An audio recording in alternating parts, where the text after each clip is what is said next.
Ալխաս Ղազարյան։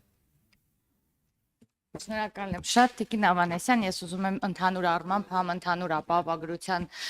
ամբողջական փաթեթը պատկերացնենք տարիներով եւ եթե ես այստեղ կսխալվեմ, խնդրում եմ իրար հետ հետևենք այս փուլերին։ Ուրեմն առաջին փուլում 2026 թվականին ամբողջ պետական բյուջեի հաշվին, այսպես ասած, առողջության ապահովագրության շրջանակի մեջ են մտնում 5 խումբ մարդիկ, թոշակառուները 65+, մինչև 18 տարեկան երեխաները, հաշմանդամության կարգ ունեցողները, ավելի պարզ ասեմ,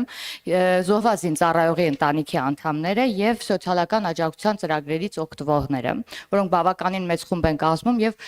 լիովին, այսինքն իրենք ապահովագրավճար չեն վճարում եւ ամբողջությամբ օգտվում են պետական բյուջեից։ Նաեւ այստեղ ավելանում են 200-ից 500 հազար եւ նաեւ 500-ից 1 միլիոն ստացող աշխատողները, որոնք ապահովագրավճար վճարողներ են եւ եւս ապահովագրության փաթեթի մեջ ներառվողներն են։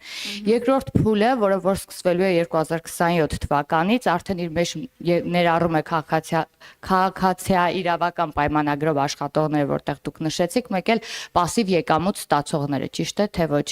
այլ խումբ չկա այստեղ եւ երրորդը 2028 թվականից արդեն փոխկապակցված անձիկ, ովքեր ընտանիքի անդամները կհամաձայնեն 28 թվականից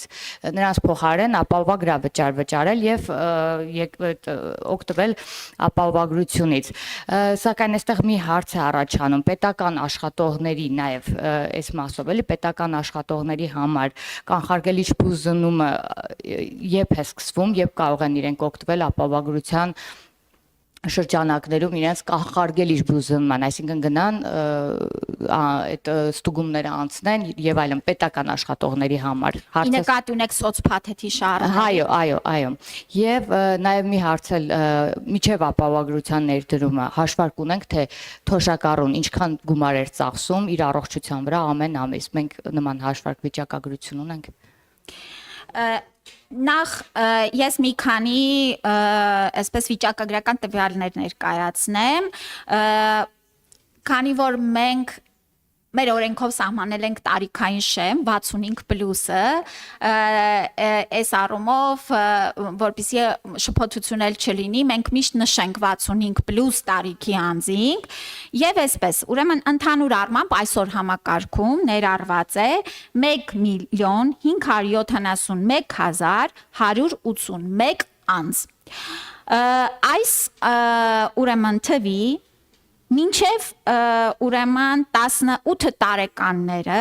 39.9%-ն են, 65 տարեկան եւ ավելները 32.5%-ն են, 200,000 դրամից ավել աշխատավարձ ստացող խումբը 18.3%-ն է,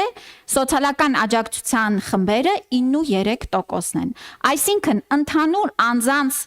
շրջանակի միայն 18.3%-ն է, որ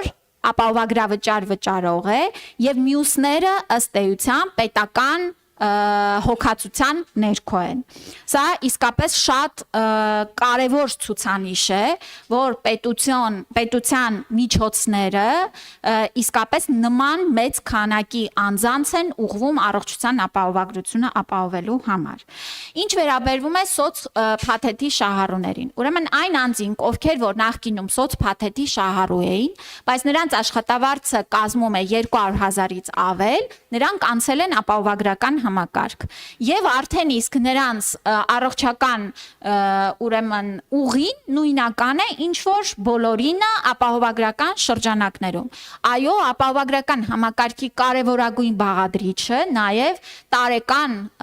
ուրեմն կանխարգելիչ բուժզննումներն են, սկրինինգային ծրագրերն են եւ սկրինինգային ծրագրերը բավական մեծ փաթեթ են կազմում,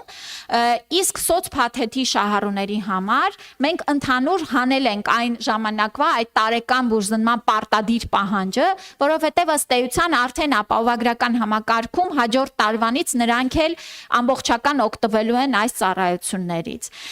Եվ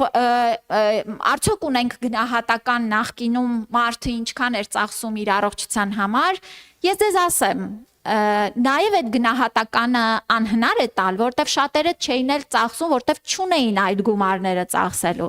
Այսինքն, եթե դիտարկենք այն 50-ից ավել քաղաքացիները, ովքեր 4-ից ավել միլիոն դրամի ծառայություն են ստացել, արդյոք նրանցից քանիսը կկարողանային այս գումարը վճարել շատ կարճ ժամանակում, որովհետև դրանք հիմնականում շատ անհետաձգելի բուժօգնություն պահանջող դեպքերն էին։ Ես վստահ եմ, որ նրանցից գերակշիռ մասը չէին էլ կարողանալու այդ ծառայությունները ստանալ։ Բայց դեղորայքի մասով իհարկե մենք ուրեմն մեր քրոնիկ վիճակներով վստահաբար իրենց կենսաթոշակի մեծ մասը մեր քաղաքացիները ծախսել են դեղորայք ձեռք բերելու վրա եւ դրանք ցույց են տալիս նաեւ ընդհանուր մեծ տվյալները ծախսերի ուղղվածության եւ սա է հենց հիմքը եղել, որ մենք գրագետ համակարգ ստեղծելով ի վերջո ավելի պետության մարդու համար ծախսը կրճատելով ապահովում ենք շատ ավելի մեծ ծավալ դեղորայքի ծառայությունների, քան թե տվյալ մարդը ինքնուրույն կարող էր գնել։ Եվ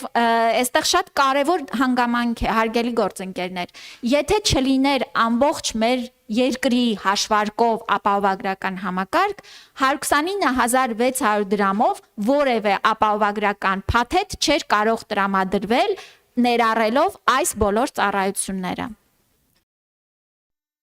Հավանիչ տեսանյութը եւ բաժանորդագրվիչ նորությունները բաց չթողնելու համար։